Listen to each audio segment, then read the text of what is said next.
Hi guys, welcome back to my channel. It is Lorelei, or Maddie. Today I'm reading chapter 28 of #MurderTrending by Gretchen McNeil. Let's get right into it.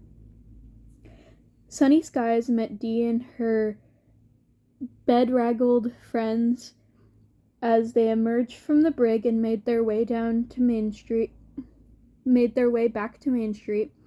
Ethan spent the trip relating his adventures during the rescue attempt, adding elements from his favorite action flicks.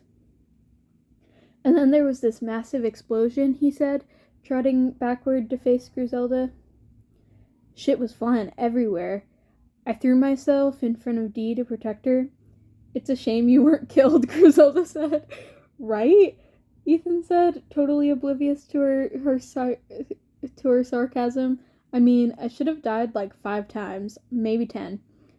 He patted the axe dangling at his side. But it takes more than a couple of chicks with axes to take me out. Dee didn't correct him on the details. Not worth it. She couldn't have saved Niles or Griselda on her own, and she would have figured that by risking his life to help, Ethan had earned the right to tell the story in whatever way he chose.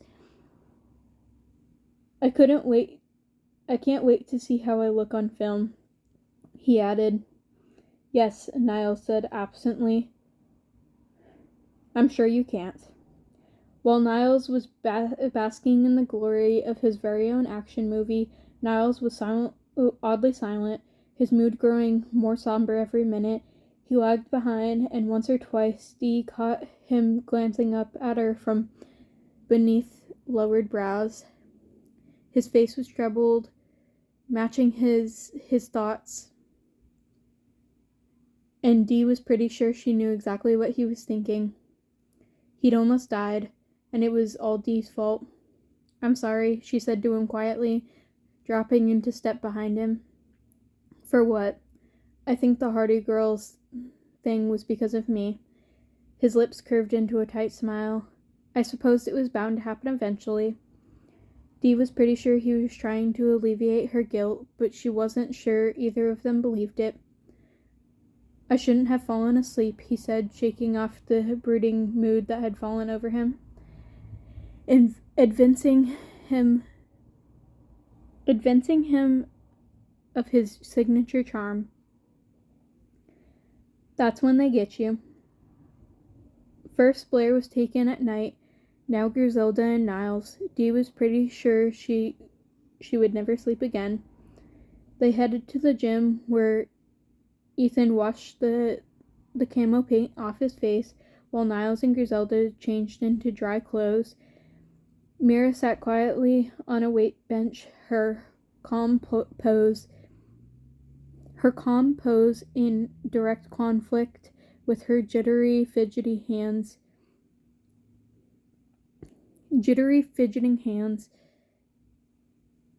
Why don't you return to the barracks? Dee asked.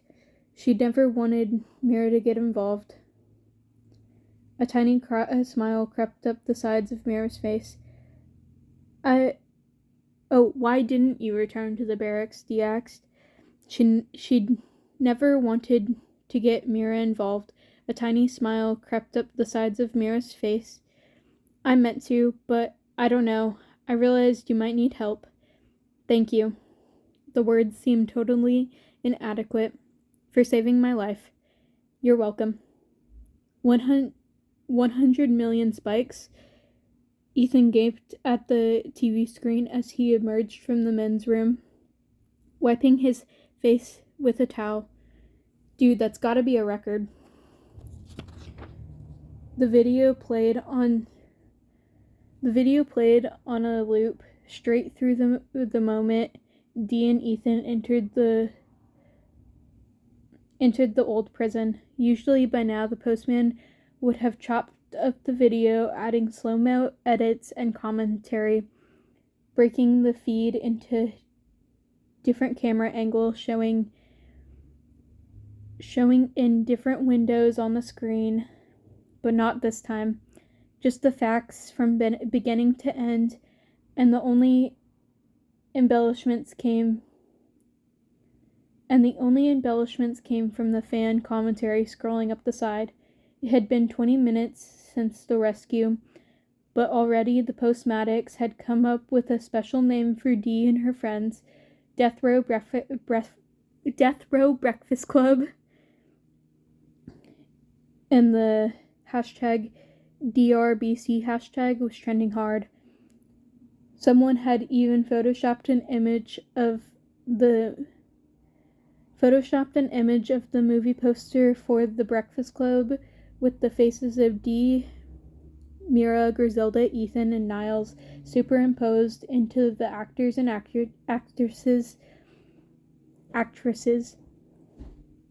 Dee scowled as she realized that she had been cast as the prissy Princess Claire. Though she had to admit it was accurate based on her wardrobe. Ethan was every bit the jock. Mira was kind of a basket case, gender aside. If there had ever been a grating smartass like Bender, it was certainly Griselda, and Niles was perfect as the nerd. Niles leaned against the wall,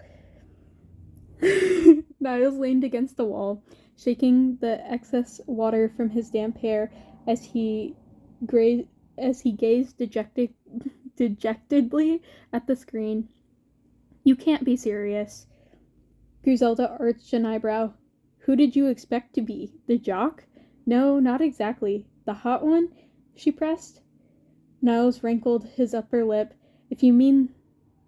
If by the hot one you mean the tall, masculine bloke wearing too many layers of clothes, then yes, I suppose I'd fit that mold more closely than you do." "Why?" Mira asked. "Because she has a vagina?" "Okay, dude."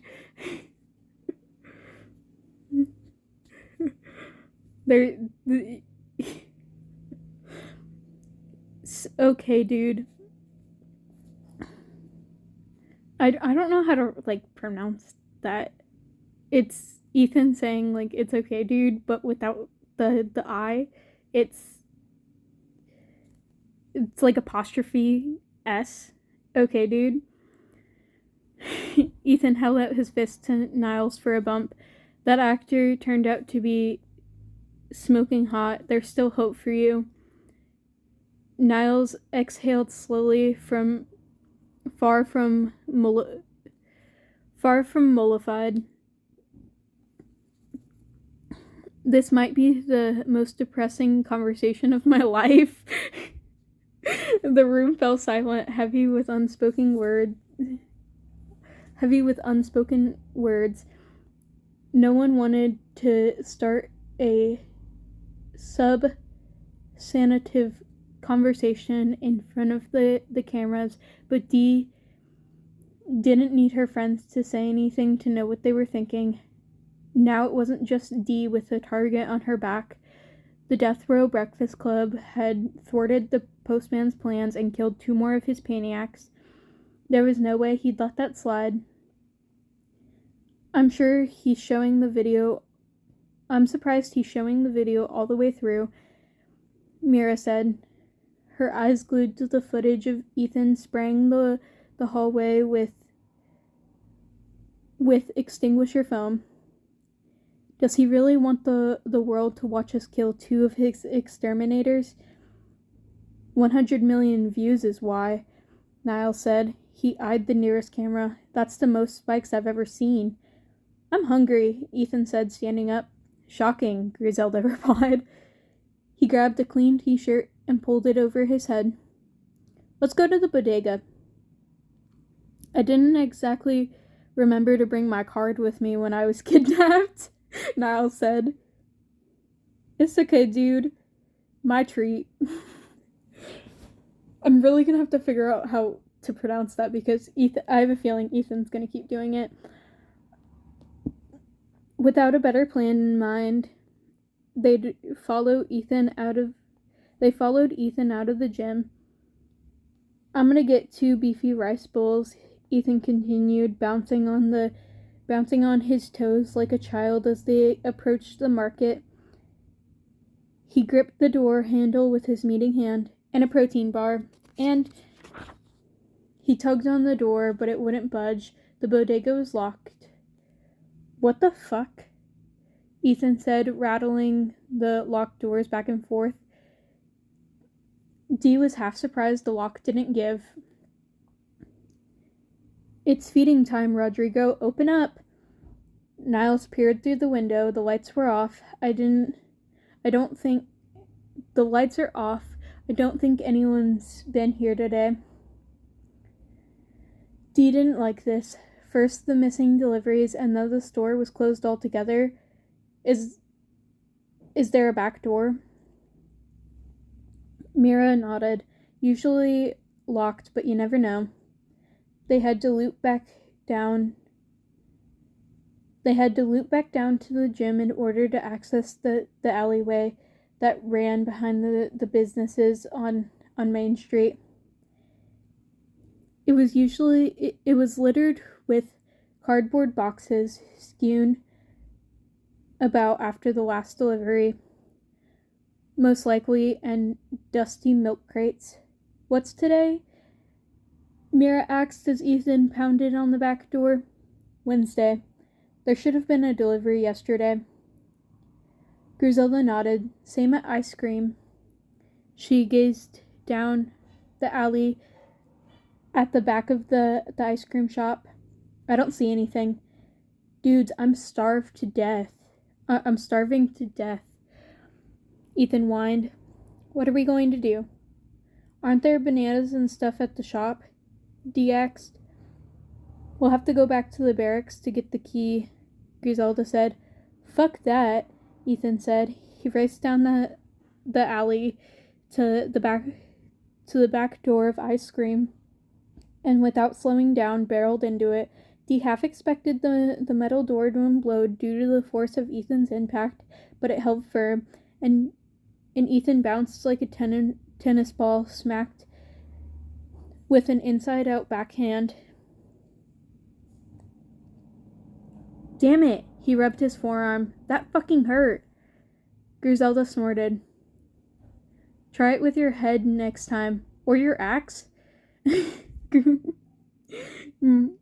"Or your axe," Mira suggested, pointing to the weapon dangling from Ethan's belt. Ethan stared at the door ruefully. Schwarzenegger would have used his shoulder. Or, Niles grabbed the handle, he might have tried the doorknob.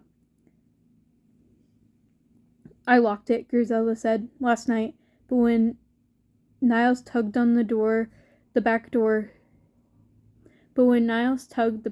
swung open easily. What the fuck is going on?" Griselda's voice was sharp on edge. Mira sucked in a breath. "It's a trap. One of the killers is inside." "Who cares?" Ethan whipped out his axe and barreled through the open door. "I've got a fucking axe now."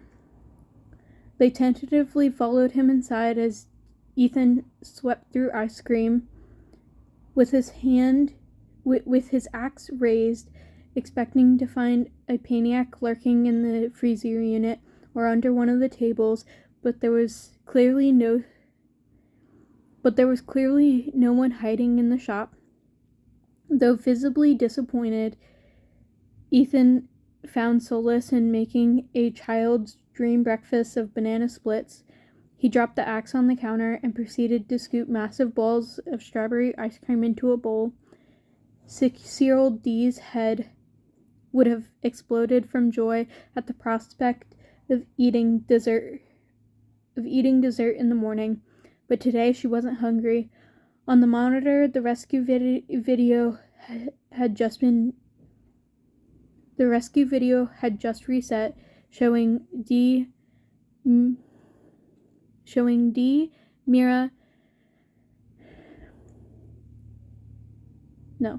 Mariah. I don't know how I want to pronounce her name. I keep switching between the two. You're just gonna have to stick with me. Mariah and Ethan turning down 9th Street towards the old brig. The spikes had doubled since they'd been in the gym. 200 million? That was like 2/3 of the entire United States. What kind of messed up world were they living in where everyone watched in rapt attention while some sicko serial killers attempted to murder teenagers?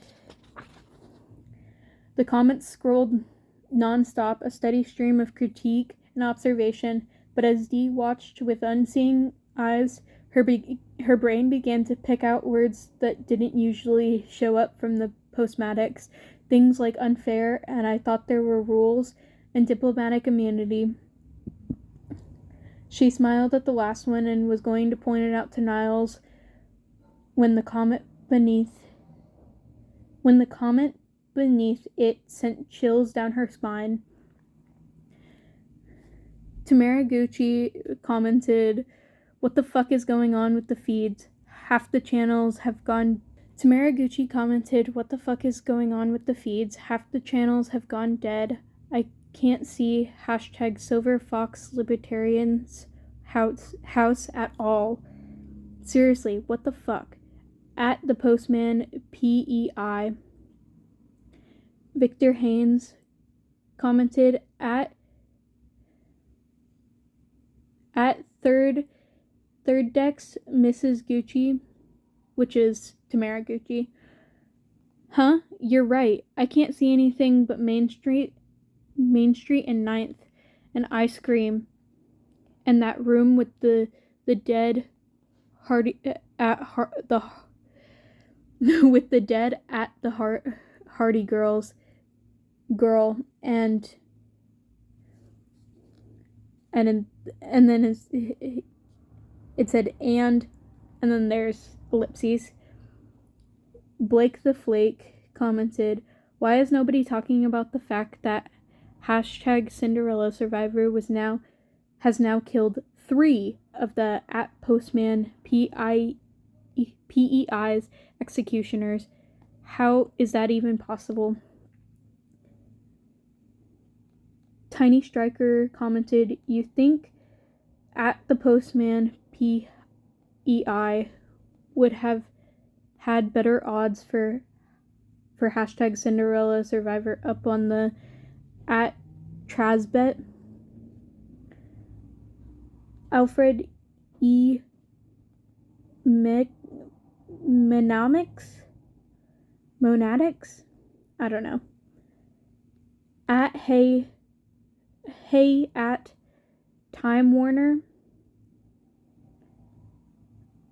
I think there's an internet outage around hashtag Alcatraz 2. Can you fix, please? I don't know who Time Warner is.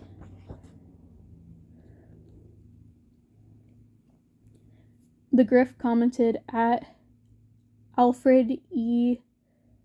Emanatics, or whatever that word is. There's no internet outage. At the Postman PEI doesn't want you to see what's going on. The rest of the island is dark. How convenient. So you can't see what's really happening. I'm sure the rest of the inmates are just on a lunch break. Hashtag don't trust the feed. Hashtag eyes open. Johnson Ty commented, "At least we can still see the hotties." Did anyone else catch hashtag Ethan R telling a hashtag Niles the Brit that he wasn't his type? I thought he was into hashtag Stank Elza. Justice for Me commented, "Hey, I thought hashtag Niles the Brit had diplomatic immunity. Isn't he off limits?" Oh my god. Monica Mobetta